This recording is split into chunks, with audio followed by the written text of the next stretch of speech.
The difference between Shakyamuni Buddha and Amitabha Buddha. Who is greater? Welcome back, everyone, to Mind Podcast. In terms of spirituality, when asked whether Shakyamuni Buddha and Amitabha Buddha are the same Buddha, many people are unsure how to answer. However, if you read through the information shared below, you will definitely be able to provide a quick response, as these are two distinct Buddhas. One is a historical figure in Indian history, and the other is a Buddha that appears in Buddhist scriptures. Let's explore the differences between these two Buddhas. Learning about Shakyamuni Buddha. Shakyamuni Buddha, also known as Shakyamuni Tathagata Buddha, or the founder of Buddhism, was a real historical figure and the founder of Buddhism. He was confirmed to have existed in history and lived on earth. He was Prince Siddhartha Gautama of the Shakya kingdom, now part of modern-day India. He was born around 624 BCE as the crown prince of King Suddhodana and Queen Maya. It is said in the scriptures that to find a path to end suffering for humanity, Prince Siddhartha renounced his future throne, left behind a life of luxury, his beautiful wife, and his newborn son to live a life of asceticism. After 6 years of ascetic practices, he attained enlightenment, discovering the cause of suffering and the way to eliminate it, which he called the middle way, a path that avoids both extreme indulgence and extreme self-mortification, a common practice among Indian ascetics of that time. From then on, he was known as the Buddha, meaning the awakened one. For 45 years, from the time of his enlightenment until his passing at the age of 80, Shakyamuni Buddha dedicated himself to spreading and teaching his doctrines throughout the Indian subcontinent. The details of his life and teachings have been remembered and compiled by many generations of his disciples after he entered nirvana. After Shakyamuni Buddha passed away, generations of his disciples recorded and compiled his teachings into a systematic collection of scriptures. In Buddhism, there is the concept of the three Buddhas of the three periods, representing the Buddhas of the past, present, and future. Shakyamuni Buddha is considered the representative of the present Buddha and the master of the Saha world, who manifested in the human realm to teach sentient beings. He is revered with titles such as the founder of Buddhism, Tathagata, and the world-honored one. Learning about Amitabha Buddha.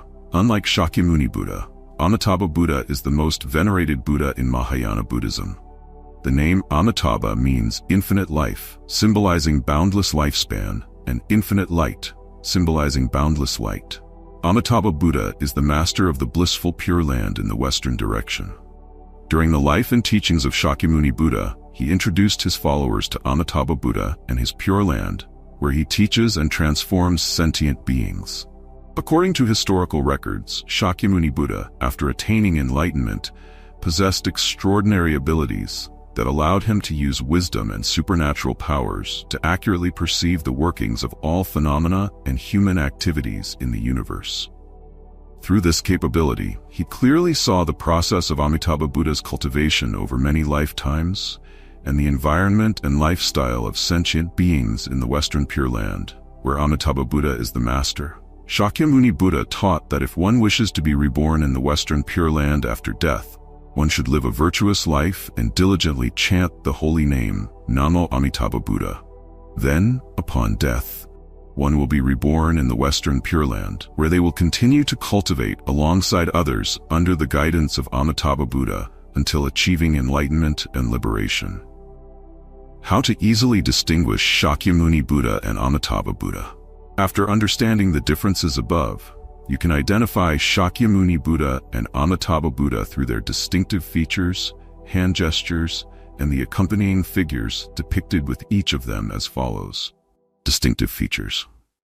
If you are a follower of Buddhism, you are likely familiar with Shakyamuni Buddha's appearance. His distinctive features include hair that is either styled in a top knot or coiled into small curls. Shakyamuni Buddha is often depicted wearing a yellow or brown robe draped over one shoulder. If his chest is exposed, there is no swastika symbol on his chest.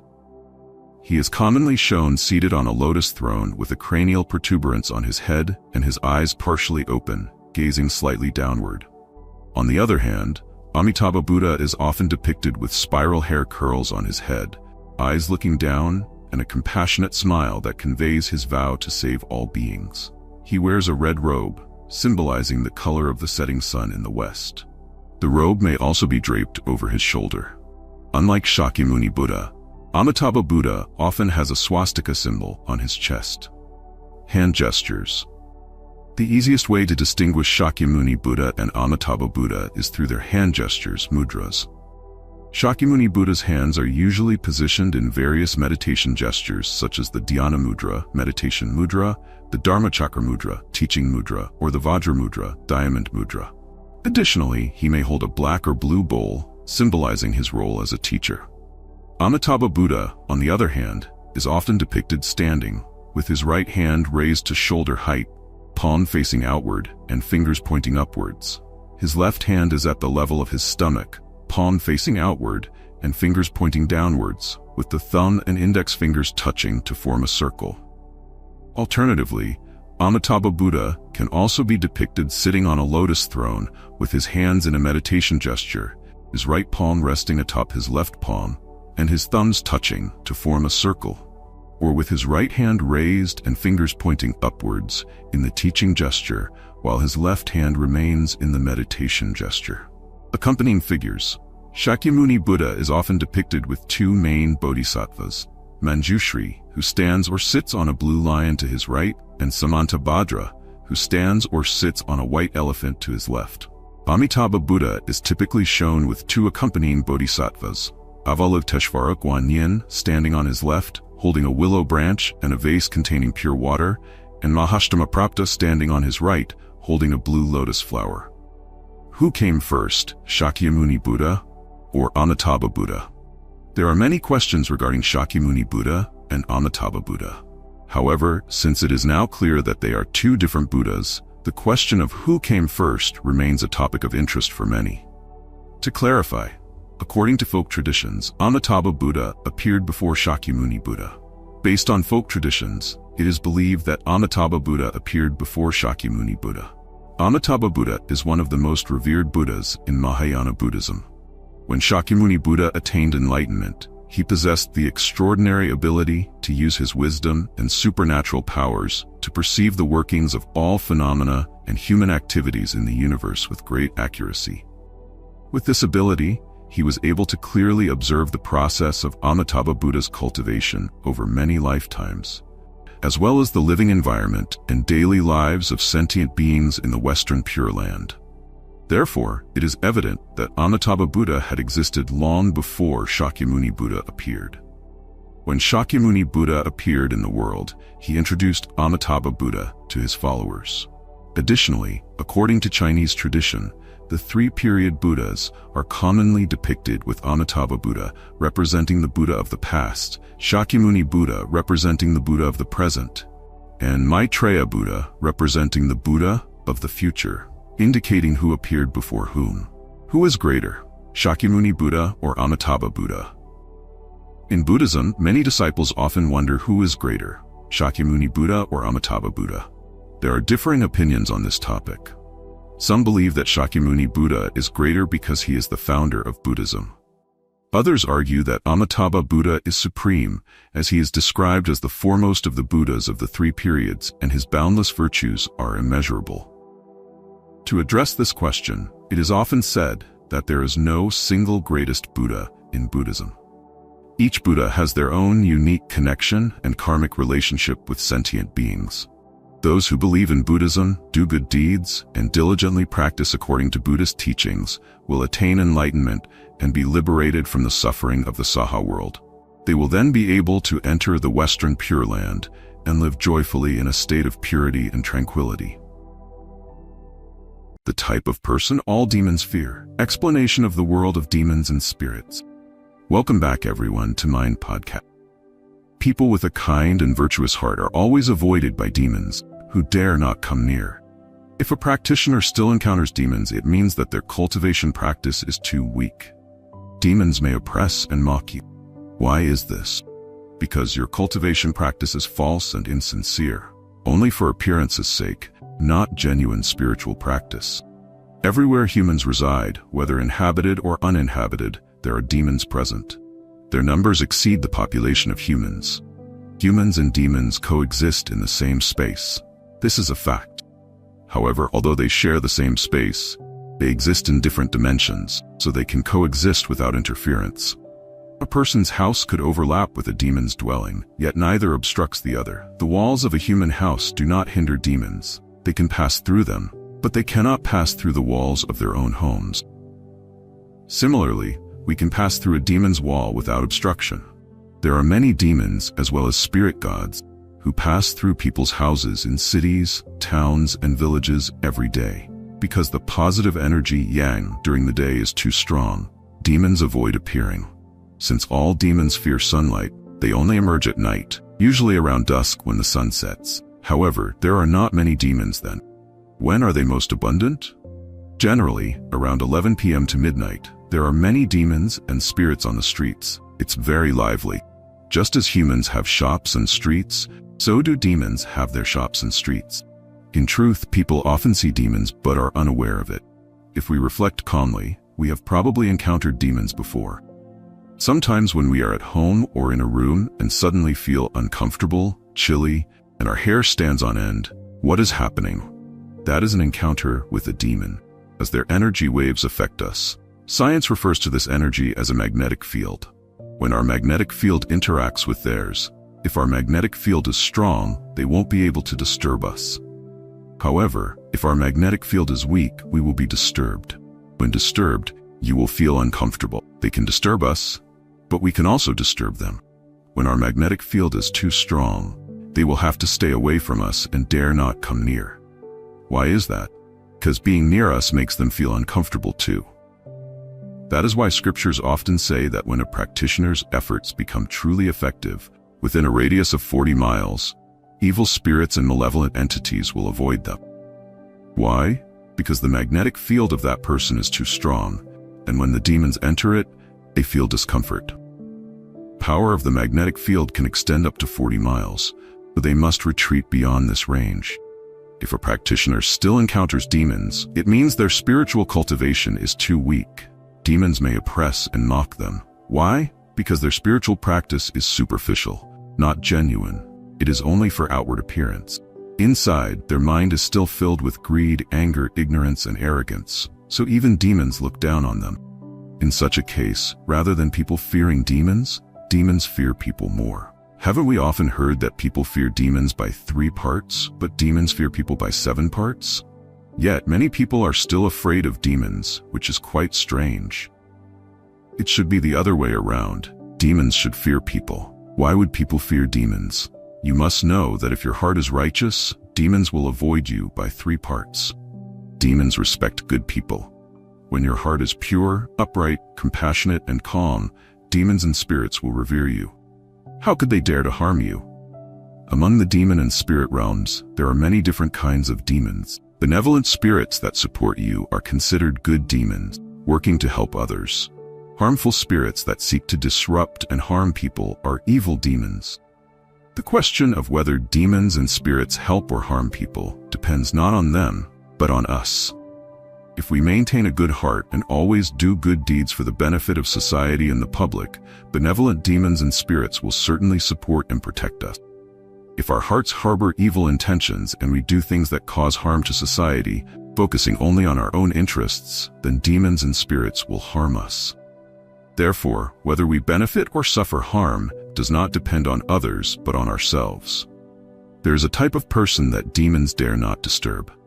The ancients had a saying, "One righteous thought suppresses 100 evils," meaning that a single pure and genuine thought can suppress all wickedness. Every conflict and grudge in this world has its root cause, and only with pure thoughts and a sincere heart can we dissolve the negative karmic ties that have been formed. Following story provides a perspective on this matter. Once, there was a wealthy family with countless fields, gardens, and livestock. Among their flock of chickens, there was an especially beautiful rooster. Every morning, without fail, this rooster would loudly crow at dawn, its call echoing throughout the entire village. One day, while foraging, the rooster wandered into a dense bamboo forest and lost its way. Unable to find a way out, disappeared, and nobody noticed or looked for it anymore. Trapped and starving, the rooster eventually died there. Its soul did not move on, but instead turned into a mischievous spirit. This spirit enjoyed transforming itself to cause trouble and inconvenience for the villagers, particularly holding a grudge against its former owner. When it got lost, the owner did not bother to search for it, showing no sense of loyalty or affection. Because of this, the spirit frequently returned to sabotage and destroy the owner's property. The owner tried every method he could think of to get rid of the spirit, but nothing worked. He had no choice but to pack up and seek the help of a spiritual master to banish the mischievous spirit. The spiritual master performed rituals and chanted spells for days on end, but to no avail. During the day, everything seemed calm, but at night, the spirit would cast spells, causing the bamboo grove to creak and sway eerily, filling the air with unsettling noises. It even entered the house to disturb the owner and the spiritual masters, giving them no peace. Eventually, everyone gave up, shaking their heads in defeat, and left. One day, a scholar, lost on his journey, happened upon this ruined house to seek shelter for the night. He was startled by the desolation and found the owner sitting with his knees hugged to his chest, looking dejected. Curious, the scholar asked what had caused such devastation.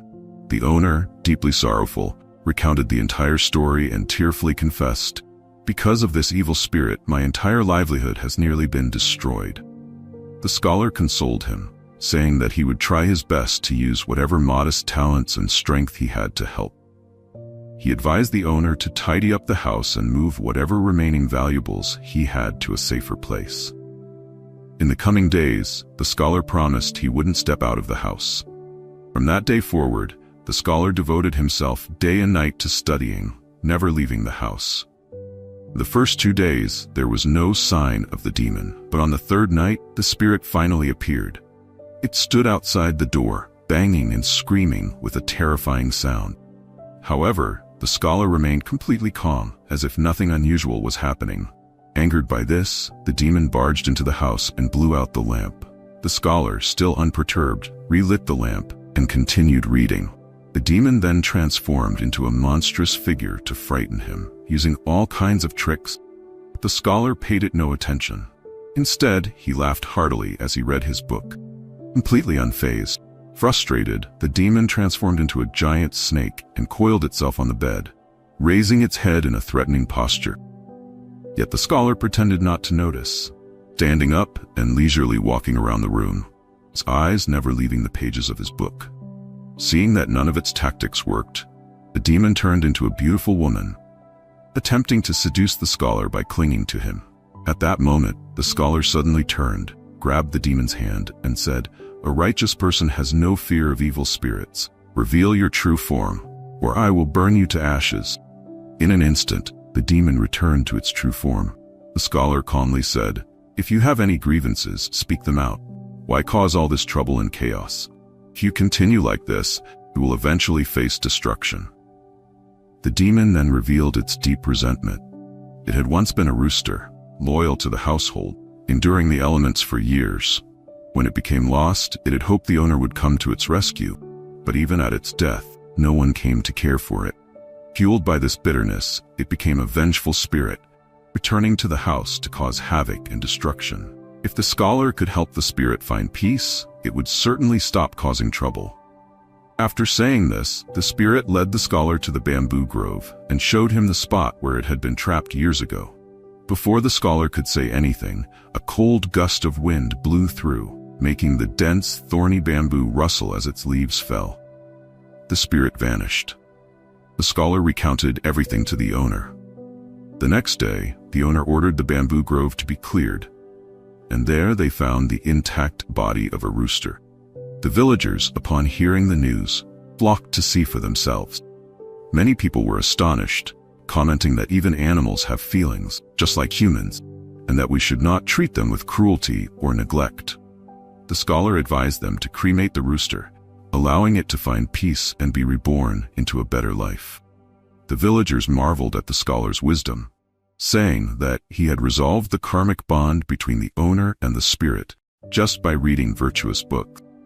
The scholar humbly told them, "In this world, humans are the most intelligent and precious beings. As long as we follow the teachings of the sages and live righteously, we can conquer any evil spirits that disturb us. Reflecting on this old story, it resonates with our current times. Nowadays, when people face misfortune or difficulties, many spend money on offerings, prayers, and rituals to ward off evil and seek protection. However, they fail to realize that no matter how many offerings are made, if they don't focus on cultivating their morals and virtues, it is useless. The ancients taught that reading virtuous books nurtures the soul with noble and righteous thoughts. A righteous person emits a radiant aura that demons fear. When one's heart is filled with good intentions and influence others, and even evil thoughts will dissipate, resolving all conflicts and grievances. As the old saying goes, when one's inner righteousness is strong, no external evil can harm them. Explanation of the Great Compassion Mantra. Simple and extremely easy to understand. Welcome back everyone to Mind Podcast. According to research, the Great Compassion Mantra was recited by Avalokiteshvara Bodhisattva during a gathering of Buddhas, Bodhisattvas, deities, and kings. The Great Compassion Mantra has become a popular dharani, especially associated with Avalokiteshvara Bodhisattva in Southeast Asia. Commonly used version is the Heart Mantra of Avalokiteshvara Bodhisattva, translated by the Venerables Bhiksu Vajrabodhi and Vajrabodhi during the 6th century. The Great Compassion Mantra consists of 84 verses and 415 words, comprising both explicit and esoteric parts. The explicit part reveals meanings and truths in the scriptures that practitioners can chant, study, and apply. The esoteric part contains secretive meanings within the dharani, from the opening phrase to the 84th verse. Adhyatha Om Gate Gate Paragate Parasamgate Bodhisvaha, which only Buddhas can fully comprehend. Typically, the Great Compassion Mantra is chanted in Sanskrit. To help you better understand, we will explain its meaning in detail. 1. Namo Ratnatraya. I respectfully offer my body, mind, and life to the Triple Gem, Buddha, Dharma, Sangha, and vow to take refuge in them across the 10 directions. 2. Namo Aryavalokiteshvaraya. I rely on the holy beings and distance myself from unwholesome actions. 3. Bodhisattva Avalokiteshvara, shining the light of wisdom to all places, understands the suffering of sentient beings and offers timely assistance to save and liberate them.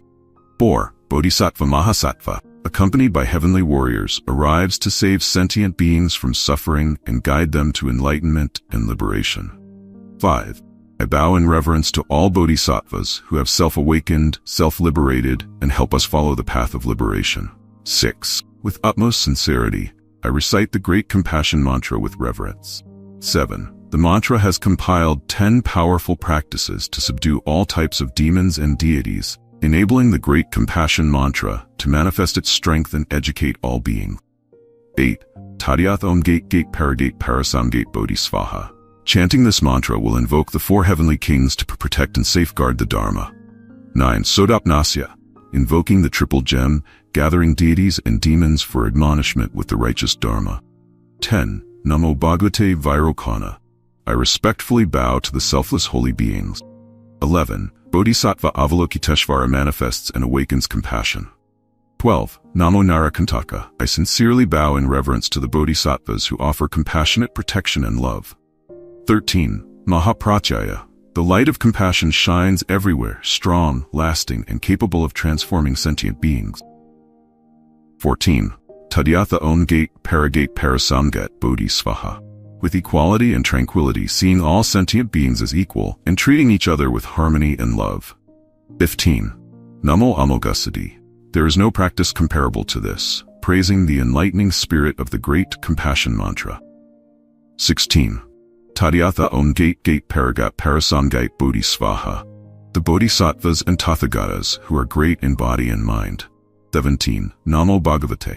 I respectfully invite the Buddhas and Bodhisattvas of the 10 directions to open their compassionate hearts to save sentient beings, to be deities in the heavens and friends in the human world, to protect righteous practices and achieve success. 18.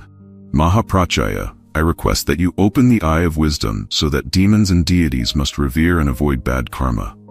19. Avalokiteshvara. May you use wisdom to observe and respond to the cries of sentient beings from all direction. 20. Lokadipataye. Combined phrase, Avalokiteshvara Lokadipataye, refers to Avalokiteshvara Bodhisattva. 21. Karuna, may you with a compassionate heart save sentient beings from suffering and sorrow. 22. Janapati, we vow to follow the teachings of Avalokiteshvara Bodhisattva, cultivate and practice. 23. Mahabodhisattva, perfected merits and enlightenment of bodhisattvas will nurture virtuous acts. Tadyatha Om Gate Parasam Gate Bodhisvaha, practice of hand mudras will bring peace and harmony to sentient beings. 25. Maramari, practicing in favorable conditions will lead to everything going smoothly. 26. Maheshvara, even without speaking, the mind can reach a profound state. 27. Kolokolo Yedamamaya, the mysteries of the great compassion mantra are boundless, without limits, and its merits are immeasurable. 28. Dorodoro Bhashaya, practice diligently to transcend birth and death, liberating oneself from samsara and reaching a place of peace and clarity. 29. Mahabhaishajaraja, the Dharma and the way are the two supreme truths that transcend all else and are the ultimate victory in life. 30. Dharadhara, the great compassion of Avalokiteshvara Bodhisattva helps save sentient beings with the nectar of sweet dew. 31. Duru, eliminate all evil thoughts to return to a pure heart. 32. Sattva, illuminate deep within the human heart to shine light on the mind and know oneself. 33. Svara, command will urge the entire realm to follow the Dharma law. 34. Padmapani, emphasize action to achieve results, and when people practice the Dharma correctly, they will attain merit. 35. Mudriya, liberate sentient beings from suffering, obstacles, and sorrow. 36. Yuhatayata, willingly follow the teachings without hesitation, open the mind to enjoy the Dharma. 37. Satna, great wisdom, like the radiant sun, helps people escape ignorance and darkness. 38. Rasamfarasa, the great chariot of the Buddha's Dharma continuously turns, spreading teachings to all sentient beings, helping them to fully attain immeasurable merits. 39. Padmasambhava, joyfully teaching and listening will always keep the mind joyous. 40. Prajnavijnana, the mind enlightened by wisdom will become more noble and bright. 41. Samaya, practicing and cultivating the Dharma with a sincere mind will bring merit and fulfill wishes. 42. Samara, without starting any thoughts, all delusions will disappear, and one will become a person with strong, self-sufficient power. 43. Tara, powerful and firm divine power will help destroy or subdue demonic forces. 44. Sarva, boldly overcome all obstacles to progress towards good karma. 45. Tara, Avalokiteshvara Bodhisattva manifests and awakens compassion. 46. Bandaya, Avalokiteshvara Bodhisattva will appear to save sentient beings from suffering and sorrow. 47. Gara, all Buddhas and Bodhisattvas will show compassion and protection. 48. Sarvasiddhi, achieving immeasurable merits and virtues. 49. Narachidabandha Chittadhara, protecting sentient beings with great compassion and love. 50. Sarvasiddhi, achieving immeasurable merits and virtues. 51. Sarvasiddhi, achieving immeasurable merits and virtues. 52. Gunadhara, using all strength to protect sentient beings and not abandoning any task. 53. Sarvasiddhi, achieving immeasurable merits and virtues. 54. Maha-Athadhara, using countless remedies to heal sentient beings. 55. Sarvasiddhi, achieving immeasurable merits and virtues. 56. Sarvasiddhi, achieving immeasurable merits and virtues. 57. Avalokiteshvara, overcome demonic forces, emitting vibrations that force all evil spirits to submit. 58. Sarvasiddhi, achieving immeasurable merits and virtues. 59. Padmasambhava, achieving immeasurable merits and superlative virtues. 60. Sarvasiddhi, achieving immeasurable merits and virtues. 61. Narachidabandha Chittadhara, Avalokiteshvara Bodhisattva uses the Dharma seal to help sentient beings overcome fear at all times and places. 62. Sarvasiddhi, achieving immeasurable merits and virtues. 63. Narachidabandha Chittadhara, the great virtues of the Bodhisattva Avalokiteshvara. 64. Sarvasiddhi, achieving immeasurable merits and virtues. 65.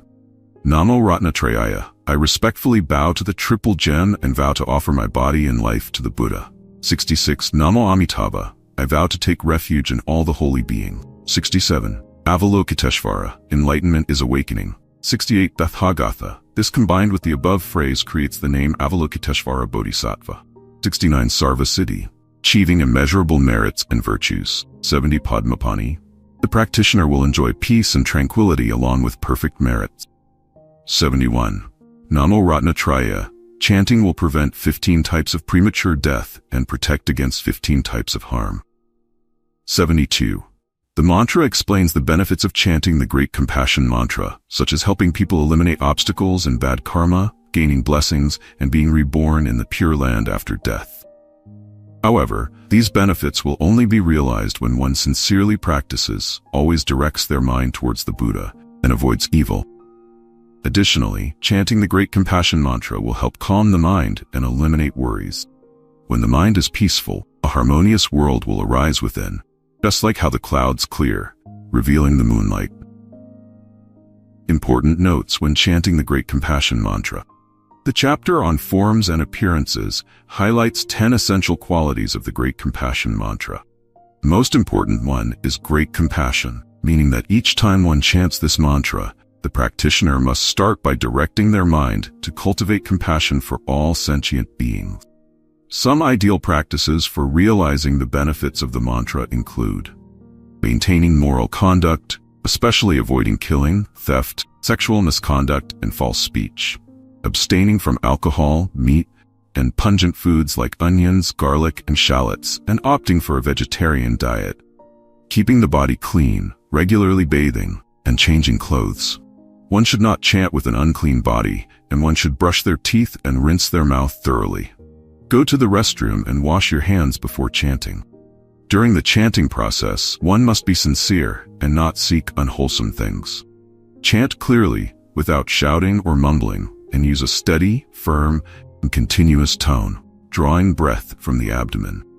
Dear viewers, this is the explanation of the Great Compassion Mantra in simple and easy-to-understand terms. We hope that through this explanatory video, you have gained a deeper understanding of each verse of the mantra, helping you to practice and cultivate more profoundly, leading to a life of peace, fulfillment, and immeasurable merits.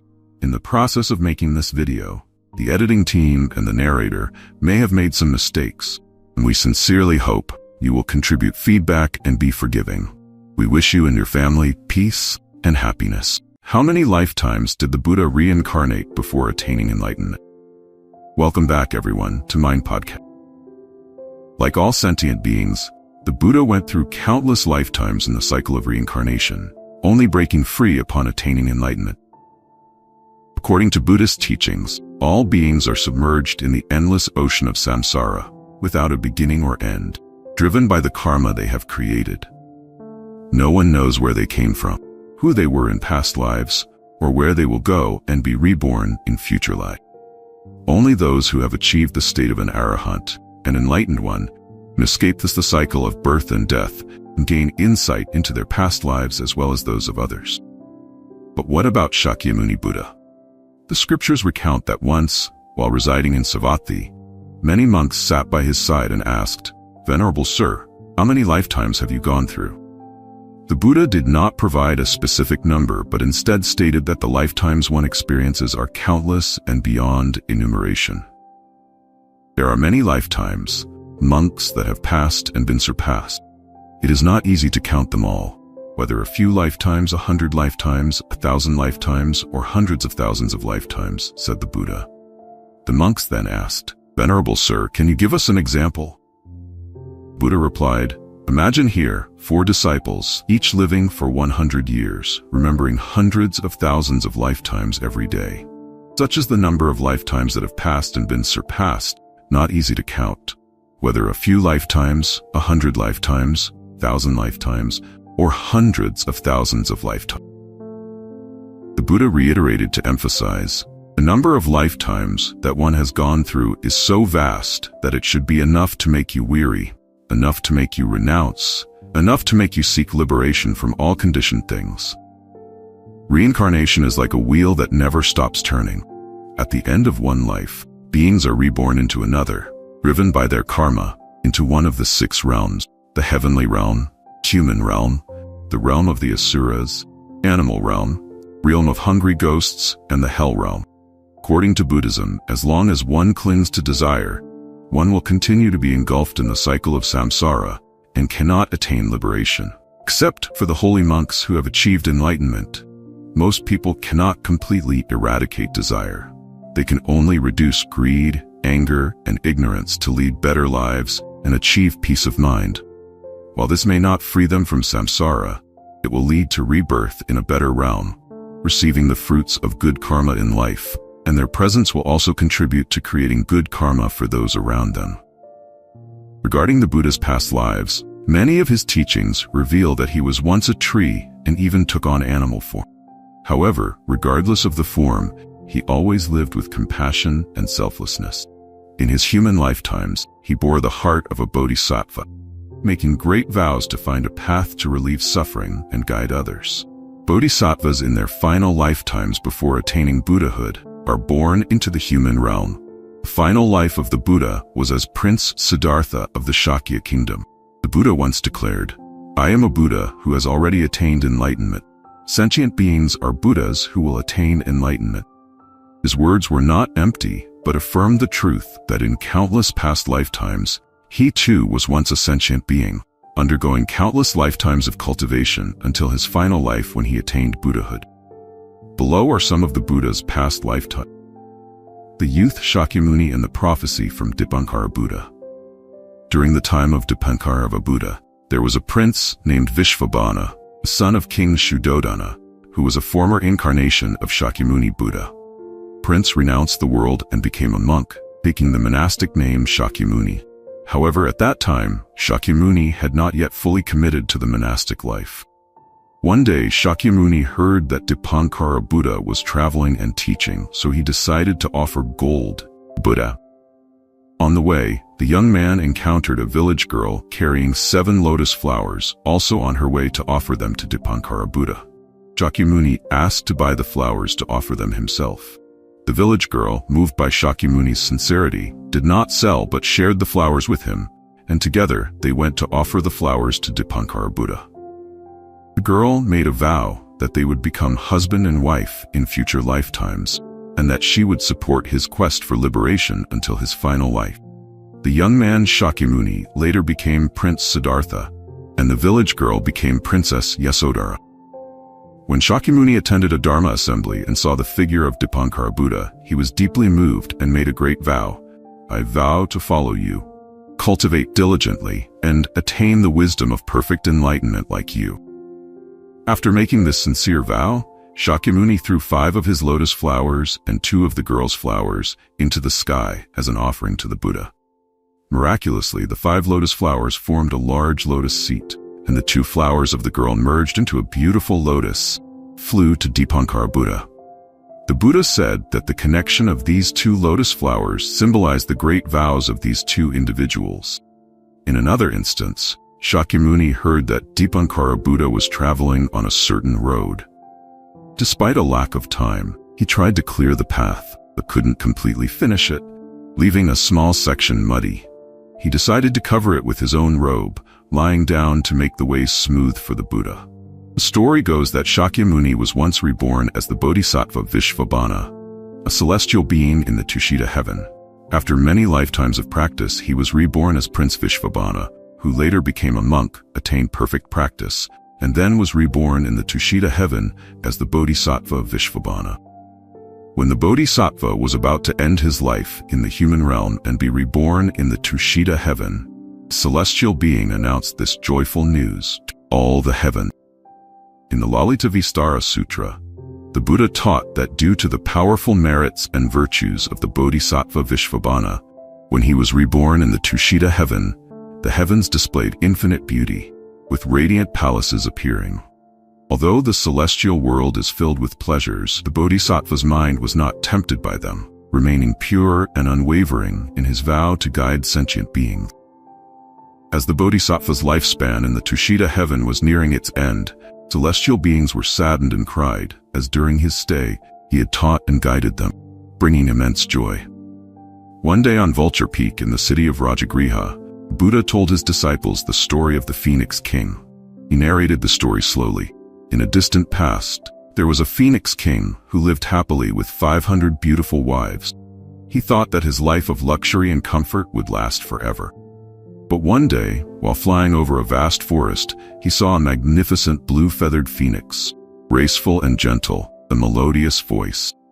The Phoenix King's heart was immediately captivated by this beautiful bird, and he abandoned his 500 loyal wives to pursue the new love. Unlike the 500 loyal wives who were content with their lives, the new Phoenix was demanding and difficult to please. Phoenix King had to go out of his way daily to find the sweetest fruits to satisfy her. During this time, Queen of the Kingdom of Rajagriha fell ill with a strange disease.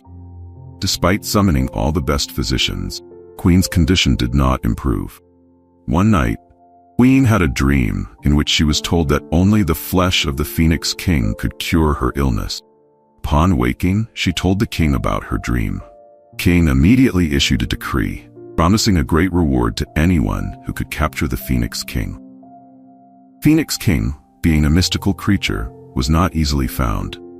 But because he was so engrossed in his new love, he became less vigilant, making it easier for a skilled hunter to find him.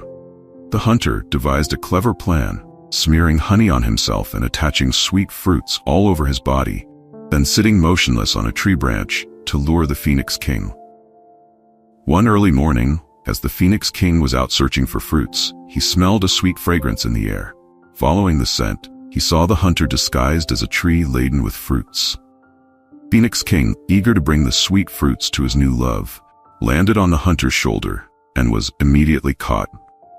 Despite his struggles, he couldn't escape and pleaded for his life, offering the hunter a mountain of gold in exchange.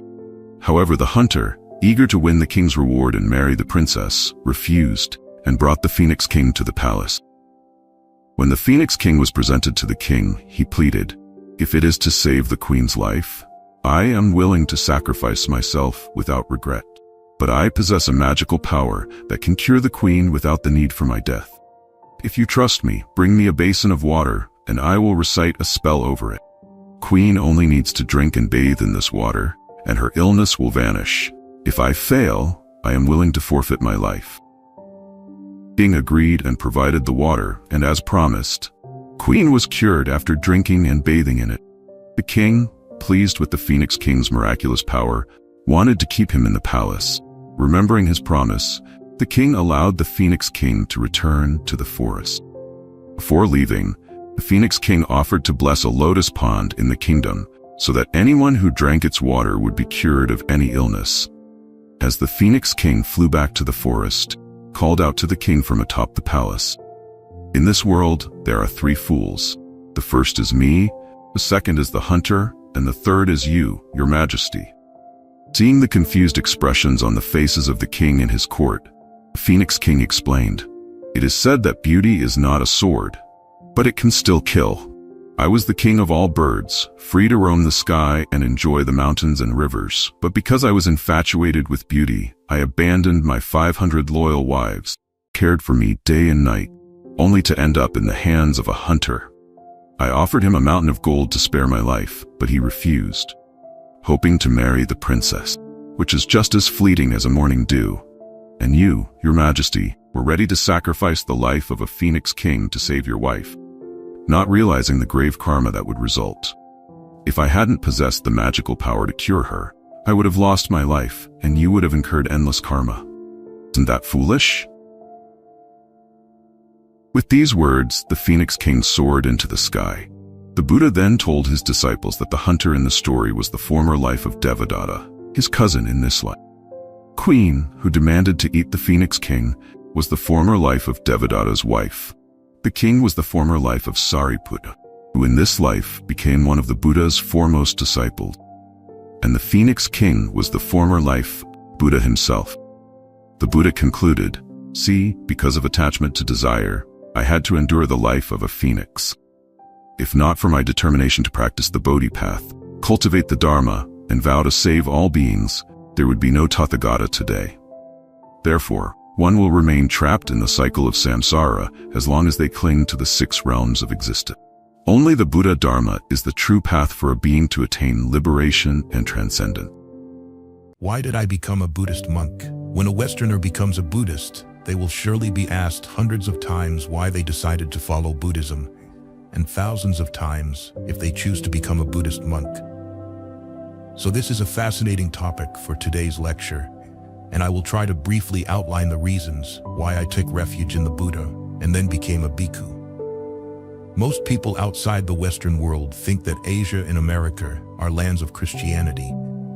Perhaps that was true in the past, but the situation has changed now. Currently in the United States, up to 40% of the total population does not follow any religion. In many European countries, the percentage of people without religious affiliation might be even higher. In the United Kingdom, only about 3% of the population regularly attend church. In Norway, Sweden, and Denmark, that percentage is even lower. And wherever people have a high level of education, the belief in Christianity seems to lose its effectiveness. About a century ago in Western countries, public education was not widespread among the masses. Only those from upper-class backgrounds had the means to attain even a primary education, while the majority of the population was illiterate. It was during that time that religion flourished in Europe and America. Now public and free education for everyone has expanded everywhere, and as the number of literate and reasoning people increases, the number of Christians decreases. At universities, it is very rare to find students or professors who are practicing Christians. Why do the intellectuals of Western countries reject Christianity? The reason is easy to find. Christianity is built on unquestioning faith and teaches people to accept its doctrines unconditionally. People are compelled to believe in God, who created the world in 6 days and made humans, only to later destroy them in a flood. These teachings become too unreasonable for knowledgeable people, which is why most intellectuals do not want to attend church. They not only avoid the church, but also have no interest in exploring Christian doctrines, because those doctrines deny the clear reasoning of humans. I am the only child of a Christian family. I often attended church and helped with services on Sundays. My parents were very devout and actively participated in church activities. But as they grew older, they began to reflect more and realized they had wasted much of their lives on church activities. Since then, my parents became less or not at all interested in Christianity. Both my parents clearly saw that Christianity did not address the profound issues of life. Therefore, when I reached my early 20s, I felt that Christianity no longer played a part in my family life. Most people naturally have a religious belief. They believe in an afterlife where good deeds are rewarded and bad deeds are punished. When I was in my early 20s, I believed this and was eager to find a religion in which I could wholeheartedly place my faith. I met many kind and sincere people within the Christian church, but the theory of eternal hell and the cruelty of God could not convert me. I often paid attention to some religions that taught people to use their reasoning abilities or not to believe anything that contradicted the truth. Fortunately, I did not find such a denial of reason in Buddhism. Indeed, it was not just 3 years ago that I began studying Buddhism, but from the very beginning of exploring the Buddha's teachings, I encountered what I had always been looking for. The teaching that most attracted me and led me to become a Buddhist monk was the Kalama Sutta, where the Buddha advised people not to believe blindly. Most of you probably remember this meaningful passage. Do not believe anything simply because it is said by others, or because it is written in scriptures, or because it is spoken by a revered teacher. But when, after careful observation and analysis, you find that it agrees with reason and is conducive to the good and benefit of one and all, then accept it and live up to it. These words of the Buddha profoundly resonated with me. So about 3 years ago, I decided to become a lay Buddhist. After taking refuge in the Buddha, I connected with many Japanese Buddhist temples in Los Angeles, USA, and some Chinese Buddhists. Fortunately for me, at that time, there were nearly 20 Japanese temples in Los Angeles, most of which organized Sunday school classes and many youth Buddhist groups. I participated in activities for these youth groups, and later became a teacher for the Sunday classes. I also attended a Zen meditation class led by a great Zen master. I am very sad to inform you that my Zen master passed away exactly 1 month before I left California for Asia. But this event did not make me abandon my meditation practice. In March 1959, Venerable Sumangalo became a guest at my house for several weeks. I discussed extensively with him about my life and what I felt needed to be done to benefit myself and others. By May, I had decided to dedicate my life to Buddhism, so Venerable Sumangalo accepted me as a novice and later arranged for me to be ordained as a bhikkhu by a great Zen master in Japan on September 9, 1959. I then went to Penang, Malaysia, hoping to contribute more to the developing youth Buddhist organization there. And I thought if convenient, I would stay to help teach the Sunday classes and also continue my study of Buddhism. Surely, most of my fellow devotees are curious about why I abandoned a life full of pleasures in the world's entertainment capital Hollywood to shave my head and live the humble life of a monk. The reason is simple. Everyone seeks happiness. I did not find happiness in my work in Hollywood, even though I lived in a beautiful house, drove a nice car, earned a good salary, and enjoyed all the conveniences.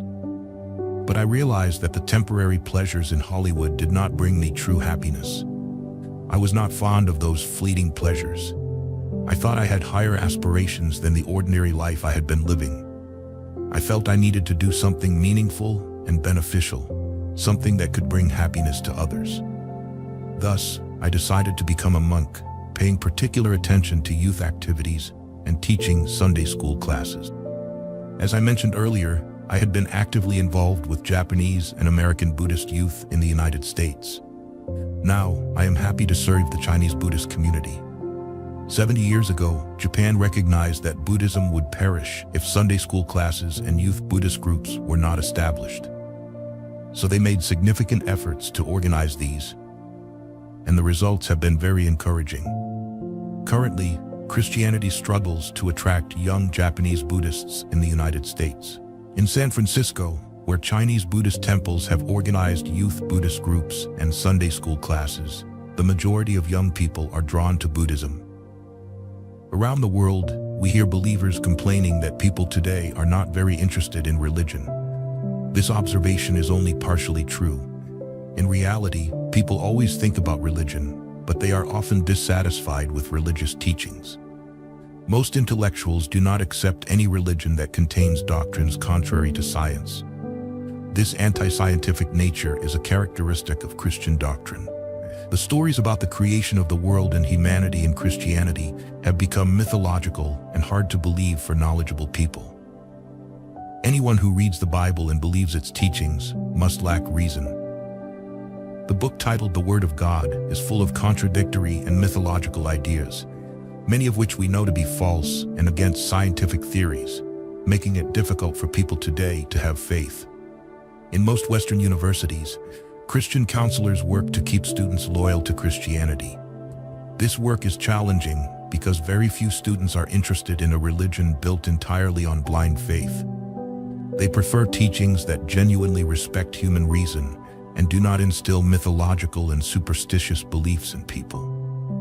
The main reason Christianity has failed in the Western world is that it offers nothing to intellectuals there.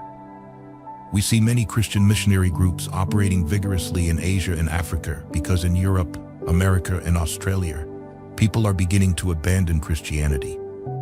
The Christian church is trying to expand its influence in Asia and elsewhere. Those who believe in their own reasoning capabilities can never blindly follow Christianity. Only those who want others to think for them are often captivated by Christian doctrines. Many young people in Asia and other non-European countries mistakenly think that following Christianity is a progressive act suitable for the modern era. A few days ago, I received a letter from a male Buddhist in Penang, currently studying in Australia. This Buddhist stated that most university students, where he is studying, never go to church and do not like Christianity. They consider Christianity an outdated religion, no longer suitable for the modern world. Many Asian Christians studying in Europe and America are surprised to see that these countries are not entirely Christian and that the number of Christians there is decreasing. It is time for humanity to reject a religion built entirely on blind faith. Now, I would like to address some shortcomings within the Buddhist community. It is a grave mistake for any Buddhist speaker to claim that everything is perfect in our Buddhist organization. Unfortunately, many Taoist superstitions have mixed into Buddhism, and certain rituals and customs are maintained primarily for financial gain by some Buddhist entrepreneurs. These actions do not reflect the true teachings of the Buddha. We need more monks who can and will teach the true doctrines to the majority of Buddhist lay people, regardless of age, wealth, or intelligence. It is sad to see that most Asian Buddhists do not understand the correct teachings of the Buddha. If Buddhism does not address this situation, it will suffer the same fate as other religions, gradually declining. We must actively work towards improvement because we do not have much time to wait. If we ignore the current generation of Buddhist youth, the future of Buddhism will be bleak. Most of you are enthusiastic Buddhists who cherish Buddhism and want to see it flourish, so your children can benefit from the Buddha's teachings. The most reliable and effective way to preserve the Dharma is to establish Buddhist associations in every locality. Without organization, Buddhism will weaken. When strong Buddhist groups are established in cities, Buddhism will certainly grow rapidly and be eternally maintained. Even where many temples already exist, it is better to have numerous Buddhist groups to jointly manage Buddhist activities and major celebrations of the Buddha, such as his birth and enlightenment. Since I became a monk, I have seen a significant change in my life. Before encountering Buddhism, I did not grasp the true meaning of life. But now I understand that the suffering or happiness of each individual depends on their thoughts and actions. As a child attending Sunday school in Christianity, I was told that everything that happened to me was due to God's will.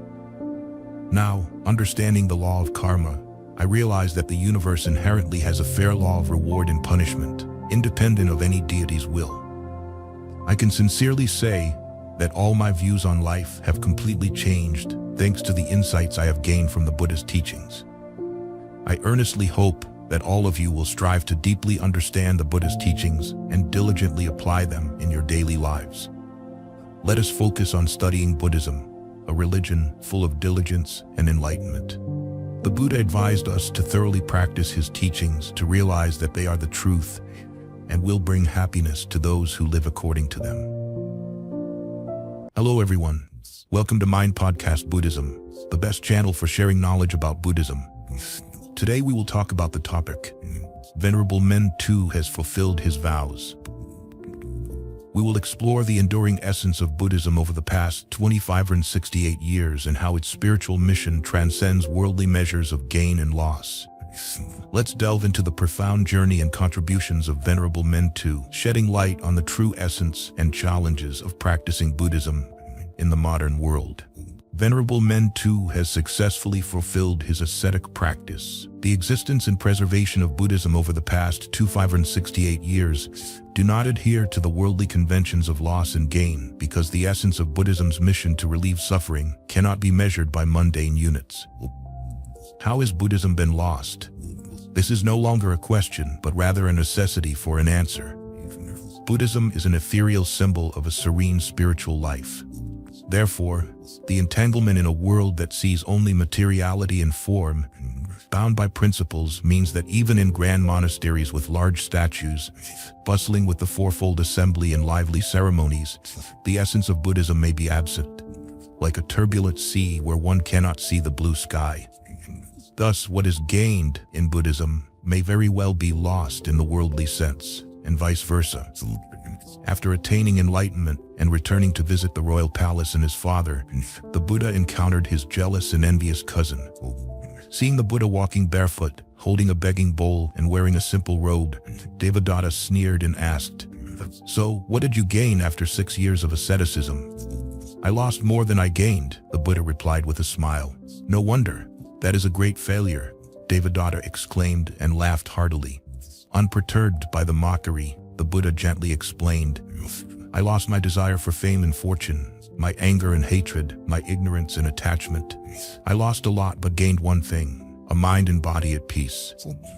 In 520, Emperor Wu of Liang met Bodhidharma and asked, "Since ascending the throne, I have built many grand temples, printed scriptures, and supported tens of thousands of monks. Is my merit great?" Bodhidharma replied, "There is no merit." "Why is there no merit in supporting the Dharma and the Sangha on such a scale?" the emperor asked. "Because the deeds you have done are worldly and do not transcend the cycle of birth and death. They are mere illusions, not true merit." "What then is true merit?" the emperor asked. Bodhidharma explained, A pure mind, empty and silent, is true merit. True merit cannot be measured by worldly achievements. Thus, many worldly gains turn out to be losses from the Buddhist perspective. After the struggle for religious freedom and equality in 1963, the Unified Buddhist Church of Vietnam was established. In 1981, the Vietnamese Buddhist Sangha was founded under the direct control of the Government Committee for Religious Affairs, with the slogan, Nation, Dharma, Socialism. The Buddhist community sternly questioned, can we replace the slogan independence, freedom, happiness with independence, freedom, liberation, and would the Religious Affairs Committee accept it? A traditional Buddhism, bound to a political and social ideology of the ruling power, naturally sees its development redirected by political needs. For over 40 years, Vietnamese Buddhism has become a tool for the government in terms of leadership, organization, and activities. The role of Buddhism in the nation's history is intertwined with the fate of the country. When the nation is in turmoil, the Dharma declines. In prosperous times, there is a harmonious interaction between religion and the ruling power, as seen in the Lai and Tran dynasties. Buddhism then played a role in advising on ethics and providing spiritual strength to the rulers for the benefit of the people and the nation. King Tran Nhan Tong once donned the battle armor to fight invaders, and when peace was restored, returned to his monastic robe. Monks like Van Han, Quang Viet, and Tu Trong were eminent advisors supporting the rulers in governance. However, when a religion becomes a means to beautify the spiritual image of the political power, it loses its role and becomes merely a decorative tool for the rulers, with no significant contribution to governance. To lose something is to hold it in hand, but let it slip away. Buddhism slipped from the hands of the Religious Affairs Committee when the interaction between the two ceased to be a dialogue and became a directive. Internal activities of Buddhism, such as appointing abbots, conferring ecclesiastical ranks, and completing personnel for the Sangha, had to submit to decisions from the ruling power. How has the Religious Affairs Committee lost Buddhism? Buddhism has been reduced to a mass organization within the Vietnam Fatherland Front. Buddhist clergy are appointed like state officials. Ecclesiastical authority is controlled by the state, reduced to ceremonial and beneficiary roles. Buddhist precepts and applications are enforced or controlled by secular law. The content of teaching, protecting, and choosing the Dharma is directed by the state. Monks and lay Buddhists are transformed into a dependent, nameless mass. In such a situation, although Buddhism still exists and even flourishes superficially, it is just a formality. Hence, the monastic community is increasingly chaotic. True monks and wise teachers withdraw into silence, while Buddhist temples become increasingly noisy, like a raging epidemic. The wise shake their heads in dismay while the ignorant exult. The monastic gate is wide open, but it is not a tranquil monastery with a solemn triple gem. Instead, the triple gem is troubled, and the people's minds are chaotic. When Buddhism is lost, Buddhist affairs become corrupted, vague, and chaotic, with unlawful, ignorant, and self-destructive phenomena. When Buddhism is lost, the monastery becomes impure, true monks retreat, and devils in monastic robes rise with deceitful sermons, vulgar words, careless content, and malicious leaders. When Buddhism is lost, the three jewels are reduced to one. The Buddha jewel remains intact, while the Sangha jewel declines, and the Dharma jewel wavers. When Buddhism is lost, internal strife arises. Monks become businessmen. Lay Buddhists become sacrificial offerings for demonic services like fake Buddha relics, ghost summoning rituals, karmic creditor prayers, and rampant superstitions witnessed by all. Min Tu's case, complete emptiness. The word emptiness in Buddhism is translated by Western scholars in various ways, each with a different meaning. Nothingness, emptiness, nihility, voidness. I choose the last concept when looking at a check I wrote, specifying the amount and the payee. But when I want to cancel all having into not having, I write the bold word void on it. The check is physically there, but it is completely empty, bearing no real value. This concept indicates that all phenomena have no inherent nature and do not exist independently. Everything is interdependent and exists only through conditions. A case study, explained simply, involves words, actions, movements, and events whose meaning cannot be understood or found clearly by conventional knowledge, senses, or reasoning, but can only be comprehended or realized through intuition. In recent days, the phenomenon of Mintu has made me ponder. Despite the crystal-clear events surrounding this figure, as obvious as daylight and as familiar as one's breath, many, including myself, still cannot understand why it is so. Millions of eyes, hearts, and perceptions have focused on Venerable Mintu, all seeing clearly that this person is not extraordinary. Basic Buddhist knowledge, no titles to praise, not yet ordained, never resided in temples, not uttering a single wise Buddhist teaching, not engaging in daily rituals, no signs of the usual restraints of a traditional monk. Yet, Venerable Mintu possesses an invisible halo that surrounds and emanates to everyone. No attachment to self, fame and fortune are void, anger and desire are relinquished, lust is far removed, eating and sleeping just enough to sustain life, indifferent to illness and death, never touching money or material wealth, finding peace in ascetic wandering. The ordinary existence of Venerable Mintu subtly embodies the serene emptiness of Buddhism. Observing Venerable Mintu closely, I initially saw it as a reason, a drop that overflows a nearly full cup. The substance in the cup symbolizes Vietnamese Buddhism, with all its forms, content, and activities of temples, monks, and the laity. I wrote a small essay titled Venerable Mintu, The Overflowing Drop, expressing my impressions of Vietnamese Buddhism based on my direct and indirect observations. Following Venerable Mintu's footsteps and the public's reactions in the country and worldwide, people constantly wondered, what attraction and miracle have enveloped a simple, honest, almost unknown figure in just a few weeks, suddenly becoming an extraordinary phenomenon stirring the whole nation? Examining a few pages of history about similar public movements with strong appeal, such as the Tank Man, the anonymous young man who stood alone in front of 59 advancing tanks at Tiananmen Square on June 5, 1989, demanding freedom and the right to live in China. In a moment captured by Jeff Wedner of AP, the Tank Man became an eternal symbol of the people's courage and the brutality of oppression. The image of the black woman who refused to give up her seat for a white man on a racially segregated bus in Montgomery in 1955 sparked the anti-racism movement in the United States and worldwide. And many other weak, anonymous individuals rose like a light, like lightning, like an overflowing drop, like a bell ringing to awaken public movements, either temporary or long-lasting, local or widespread, demanding correction of errors, revitalizing in times of decline, and punishing crimes.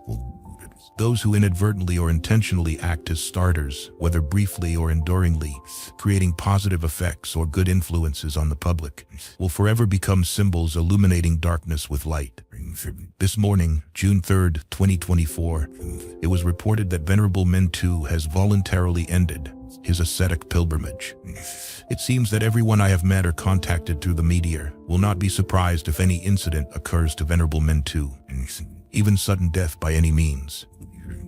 The most important thing, Venerable Mintu has completed his mission, condensing 6 years of asceticism into a few weeks, using his own body to illustrate the image and virtue of a true Buddhist monk. This is it.